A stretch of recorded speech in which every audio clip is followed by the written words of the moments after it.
So hello students, कैसे हैं आप लोग? आई थिंक आप लोग बहुत ही अच्छे होंगे। ठीक है, अब देखिए हम लोग ने लास्ट लेक्चर में पढ़ा था सेल के बारे में, सेल का जो प्लाज्मा मेम्ब्रेन था उसके बारे में पढ़ा था, और हम लोग ने इसका एक अच्छा सा कैरेक्टर ये पढ़ा था कि वो सिलेक्टिवली परमेएबल था। और सिलेक्टिवली परमेएबल का मतलब क्या कि वो चीज़ों को सिलेक्ट करता था कि बाबू क्या सेल को अंदर देना है और क्या सेल को बाहर देना है, ठीक है, और किससे सेल को बचाना है। तो ये जो मूवमेंट हो रहा था चीज़ों का, कोई भी मॉलिक्यूल्स का, कोई भी आयंस का, कोई भी सोल्यूशन का, वो जो मूवमेंट हो रहा था वो हो रहा था सेल मेम्ब्रेन के थ्रू, प्लाज्मा मेम्ब्रेन के थ्रू। अब हम उसी प्रोसेस को थोड़ा और डिटेल में पढ़ेंगे कि कौन कौन सा प्रोसेस होता है जिसके मदद से ये मूवमेंट होता है। ठीक है, तो चलिए बिना टाइम को वेस्ट किए हम लोग इसमें हम लोग थोड़ा देखते हैं। अब देखिए, जितना भी बायोलॉजिकल मेम्ब्रेन हम लोग पढ़ते हैं, जितना भी कोई भी मेम्ब्रेन होता है उसमें दो टाइप का ट्रांसपोर्ट होता है, दो टाइप का ट्रांसपोर्टेशन होता है। एक होता है एक्टिव ट्रांसपोर्ट होता है और एक होता है पैसिव ट्रांसपोर्ट। एक्टिव ट्रांसपोर्ट के बारे में जान लेते हैं। एक्टिव ट्रांसपोर्ट का मतलब क्या होता है? ये एक तरीका का ट्रांसपोर्टेशन होता है जिसमें क्या होता है, एनर्जी का रिक्वायरमेंट होता है। मतलब अगर ट्रांसपोर्टेशन होगा, एक्टिवली अगर कोई ट्रांसपोर्टेशन होगा तो वो किसके थ्रू होगा? जो प्लाज्मा मेम्ब्रेन पे जो कैरियर प्रोटीन्स होता है, कुछ कैरियर प्रोटीन्स के मदद से वो चीज़ों को क्या करेगा, वो प्रोटीन क्या करेगा, उसको actively with the help of energy उस सेल के अंदर या सेल के बाहर भेजेगा। तो इस टाइप का ट्रांसपोर्टेशन को हम लोग बोलते हैं एक्टिव ट्रांसपोर्ट। और पैसिव ट्रांसपोर्ट क्या होता है? पैसिव ट्रांसपोर्ट वो ट्रांसपोर्टेशन होता है जिसमें सिंपल सा बात है, एनर्जी नहीं लगता है। तो इसका एग्जांपल अब देखिए, class 9 as a student of class 9 you have to learn about in mainly for passive transportation. Okay, so in this passive transportation you will go to learn about diffusion and osmosis. ठीक है, तो हम लोग diffusion और osmosis के बारे में पढ़ेंगे। और एक्टिव ट्रांसपोर्ट में बहुत सारा और तरीका का ट्रांसपोर्ट होता है, मगर इसमें हम लोग फैसिलिटेटेड डिफ्यूजन के बारे में पढ़ेंगे अभी फिलहाल।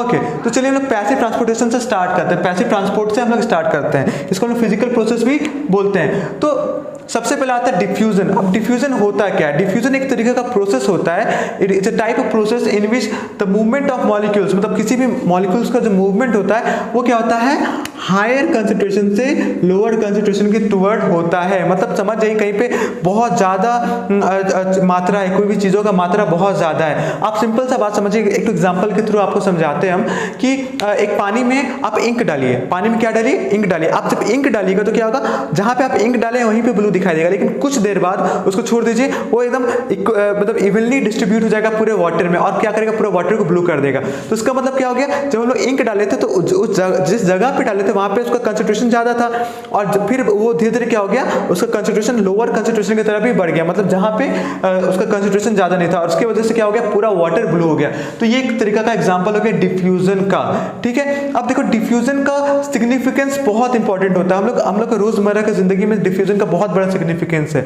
ठीक है, सिग्निफिकेंस बोलने का मतलब बोला जाए तो क्या हो सकता है, समझ जाइए, हम लोग जो सांस ले रहे हैं, ये हम लोग का जो अंदर में ऑक्सीजन कार्बन डाइऑक्साइड का जो एक्सचेंज हो रहा है, ये किसके थ्रू हो रहा है, ये डिफ्यूजन के थ्रू हो रहा है। ठीक है, अब और डिफ्यूजन का एग्जांपल क्या हो सकता है, डिफ्यूजन समझ जाइए, ये जो मेनली प्लांट्स में आप देखते होंगे कि जो फ्लावर्स होता है उन लोग का फ्रेग्रेंस होता है। ठीक है, अब वो फ्रेग्रेंस क्या होता है, फ्लावर तो प्रोड्यूस करता है, लेकिन उस फ्लावर क्या करता है, वो अपना फ्रेग्रेंस को डिफ्यूजन के मदद से, मतलब डिफ्यूजन के प्रोसेस के थ्रू वो जो उसका जो फ्रेग्रेंस होता है वो पूरे जगह पे फैल जाता है, जिसकी वजह से जो बीज, हनी बीज होते हैं, जो बटरफ्लाई होती है, वो आती है और उस पे मतलब उसका नेक्टर को लेती है। मगर आपको पता है नेक्टर जो वो लोग बटरफ्लाई आकर के जो लेती है, उससे क्या होता है, प्लांट्स को फायदा होता है। किस बात का फायदा होता है, पॉलिनेशन, जो हम लोग पढ़ चुके हैं। ये हो गया हम लोग ऑस्मोसिस का बात। अब हम लोग आते हैं, सॉरी डिफ्यूजन का बात हो गया, अब हम लोग आते हैं ऑस्मोसिस पे। अब ऑस्मोसिस क्या होता है, तो ऑस्मोसिस का भी जो कैरेक्टर है, जो प्रोसेस होता है, वो बहुत ही सिमिलर टाइप का होता है डिफ्यूजन से। ठीक है, अब देखिए इसमें भी हम लोग देखेंगे, इसमें भी क्या होता है, मूवमेंट होता है वाटर का। किसका होता है, वाटर और सॉल्वेंट का मूवमेंट होता है हायर कंसंट्रेशन से लोअर कंसंट्रेशन में। लेकिन इसमें क्या होता है, सेमी परमेबल मेम्ब्रेन होता है, मतलब ये मेम्ब्रेन के थ्रू इसका मूवमेंट होता है। अब देखिए इसमें दोनों में फर्क क्या है, दोनों में पास एक बात का फर्क है कि इसमें सेमी परमेबल मेम्ब्रेन का ज्यादा यूज नहीं होता है, लेकिन इसमें मेनली सेमी परमेबल मेम्ब्रेन का यूज होता है। ठीक है, और क्या होता है, और जो दूसरा फर्क है, ये क्या होता है, ये आपका जो डिफ्यूजन होता है ना, वो सॉलिड में भी हो सकता है, लिक्विड में हो सकता है, गैस में भी हो सकता है, लेकिन जो ऑस्मोसिस होता है वो मेनली लिक्विड्स में होता है। ठीक है, तो ये आपका दो का डिफरेंस, आप इसको दिमाग में रखिएगा। तो ऑस्मोसिस में एक तरीके का मूवमेंट होता है वाटर का या फिर सॉल्वेंट का उसके हायर कंसंट्रेशन से लोअर कंसंट्रेशन के टुवर्ड्स।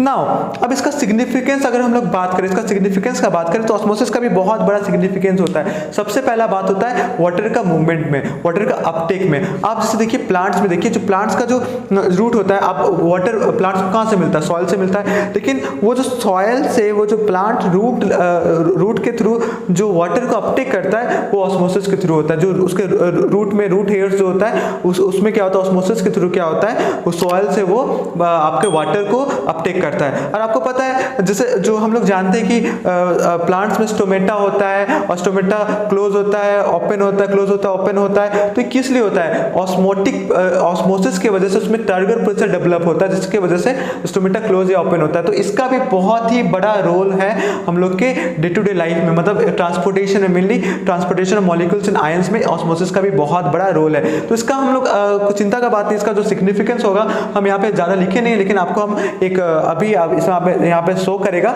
उसमें आप लोग देखिएगा, उसमें आप क्या करेगा, उसको ये जो शो कर रहा है यहाँ पे आप उसको स्क्रीनशॉट ले लीजिए या फिर लिख लीजिए, एग्जाम में आपका बहुत ही काम आने वाला है। Now coming to the active transport. तो एक्टिव ट्रांसपोर्ट में हम लोग देखेंगे इसमें फैसिलिटेटेड डिफ्यूजन के बारे में।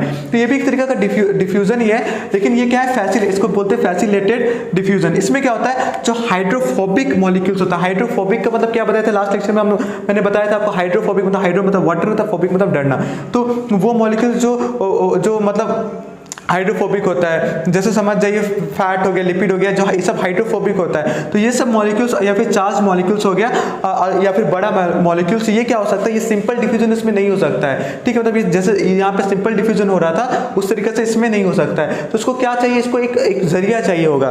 ठीक है, इसको क्या चाहिए होगा, एक जरिया चाहिए होगा। मतलब अगर हम आपको इसको और सिंपल भाषा में समझाएंगे तो समझ जाइए एक गेट है और गेट बहुत पतला सा है। ठीक है, वो जो हैरी पॉटर का छूमंतर गली, ठीक है, बहुत पतला सा गेट है और उसमें क्या है, जो पतला इंसान है वही जा सकता है। लेकिन अगर एकदम जबरदस्त मोटा तगड़ा इंसान उस गेट से पास होने की कोशिश करेगा तो गेट क्या होगा, वो पास तो हो नहीं पाएगा या गुस्सा से गेट तोड़ देगा। तो गेट तोड़वाएगा तो अच्छी बात नहीं है। तो उसके लिए क्या होगा, उसके लिए एक अलग से रास्ता बनाना पड़ेगा जिसकी वजह से वो आराम से जा सके और गेट भी ना तोड़े गुस्सा करके, जो गुस्सा के कारण। तो सेम केस इसमें भी होता है। तो इसमें क्या होता है, इसमें जो मॉलिक्यूल्स होता है, कुछ मॉलिक्यूल्स वो बड़ा होता है, चार्ज मॉलिक्यूल्स होता है, हाइड्रोफोबिक मॉलिक्यूल्स होता है, तो वो थोड़ा बड़ा होता है और उसकी वजह से वो पास नहीं कर सकता, मेम्ब्रेन को पास नहीं कर सकता। इसलिए उसको क्या चाहिए, इसको कुछ प्रोटीन चाहिए, इसको कुछ अलग सा रास्ता चाहिए जिससे वो सेल के अंदर घुस जाए। ठीक है, तो उसको हम लोग बोलते हैं कैरियर प्रोटीन बोलते हैं। तो अब वो कैरियर प्रोटीन के थ्रू जब वो सेल के अंदर जाता है तो उसको उस तरीके का डिफ्यूजन को हम लोग बोलते हैं फैसिलिटेटेड डिफ्यूजन बोलते हैं। ठीक है, अब देखिए इसमें जैसा कि ये एक्टिव में आ रहा है, एक्टिव ट्रांसपोर्ट में आ रहा है, तो इसमें भी क्या होगा, एनर्जी का रिक्वायरमेंट होगा। मतलब इसमें भी आपका एटीपी मॉलिक्यूल, जो एटीपी होता है ना, एटीपी का दरकार होगा।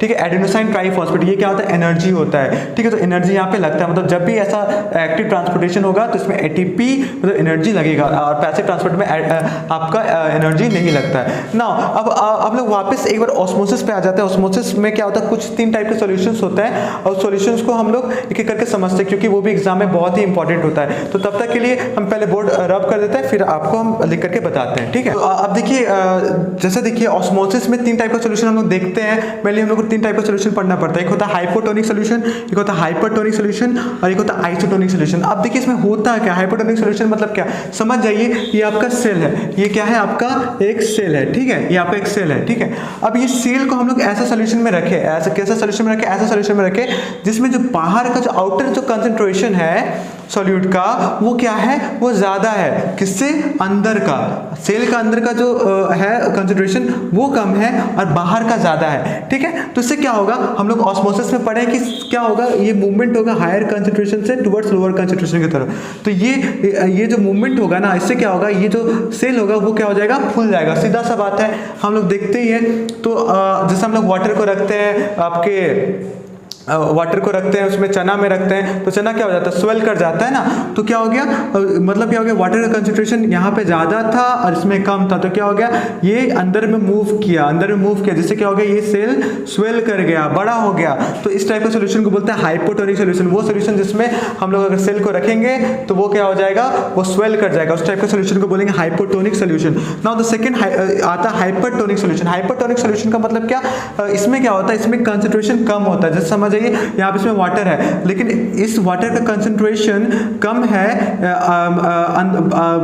सेल के वाटर कंसंट्रेशन से। तो इससे क्या होगा, मतलब क्या होगा, ये जो सेल क्या करेगा, ऑस्मोसिस का लॉ फॉलो करेगा। ऑस्मोसिस का लॉ फॉलो करने से क्या होगा, ये जो वाटर होगा वो बाहर आ जाएगा। वो क्या हो जाएगा, बाहर की तरफ आ जाएगा, मतलब हायर कंसंट्रेशन, क्योंकि सेल में ज़्यादा वाटर है तो इसमें कंसंट्रेशन ज़्यादा और इसमें कम है सॉल्यूशन में, तो क्या होगा, ये बाहर आ जाएगा। और बाहर आने से क्या होगा, जो सेल होगा वो रप्चर हो जाएगा, वो मतलब वो आपका पचक जाएगा। तो इस टाइप का सॉल्यूशन को हम बोलते हैं हाइपरटोनिक सॉल्यूशन। और लास्ट में आता है आइसोटोनिक सॉल्यूशन। आइसोटोनिक सॉल्यूशन क्या होता है, जिसमें मतलब जो कंसंट्रेशन होता है सॉल्यूट का वो एकदम सेम होता है, एज लाइक जो सेल में का जो कंसंट्रेशन है सेम उस सॉल्यूशन का भी कंसंट्रेशन होता है। तो इससे क्या होता है, जब दोनों जगह सेम होगा, दोनों चीजें सेम होंगी, तो क्या होगा, अंदर और बाहर जाने का कोई सवाल नहीं होगा। मतलब क्या होगा, सेल का जो साइज था वो वैसे ही रहेगा।